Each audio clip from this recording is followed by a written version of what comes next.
మీ బావగారు ఊరు వెళ్ళి వారం రోజులు అయింది నందు, ఇంకా రాలేదు. ఎప్పుడు వస్తారో కూడా క్లారిటీ కూడా ఇవ్వట్లేదు.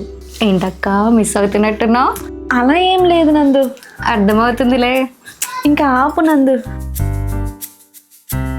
నందు వస్తున్నా. శాలరీ క్రెడిట్ అయిందే, అందుకే మీ ఇద్దరికి 2 శారీస్ తీసుకొచ్చా. ఇదిగో.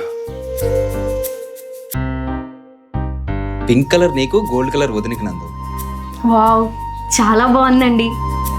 బాగుంది రోషన్. అక్క, ఇది నీ ఫేవరెట్ కలర్ అని నాకు తెలుసు, మరి ఎందుకు కాంప్రమైజ్ అయ్యి అది బాగుంది అంటున్నావు? సరే అది నాకు ఇచ్చి ఇది నువ్వు తీసుకో. నాకు ఆ కలర్ అన్నా కూడా ఇష్టమే. అయ్యో పర్లేదు నందు, చాలా బాగుంది రోషన్. ఇప్పుడు హార్ట్ఫుల్గా స్మైల్ వచ్చింది.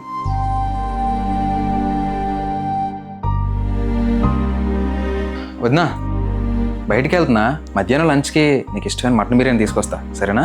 వద్దు రోషన్, మొన్న కూడా నాకు ఇష్టమని మటనే తీసుకొచ్చావు. పాపం నందు, తనకి ఇష్టం లేకపోయినా బలవంతంగా తిన్నది. అందుకే ఈసారి తనకిష్టమైన చికెన్ తీసుకొనిరా. సరే.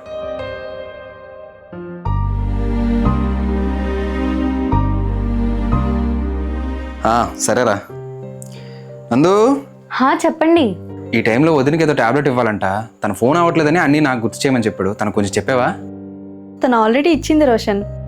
నందు ఇచ్చిందా? నీకెలా తెలుసు? మా అక్క హెల్త్ కోసం నేను కాకపోతే ఇంకెవరు పట్టించుకుంటారండి? తోటికోడళ్ళు ఒకరికొకరు తోడుగా ఉంటే ఆ ఇల్లు స్వర్గంలా కనిపిస్తుంది.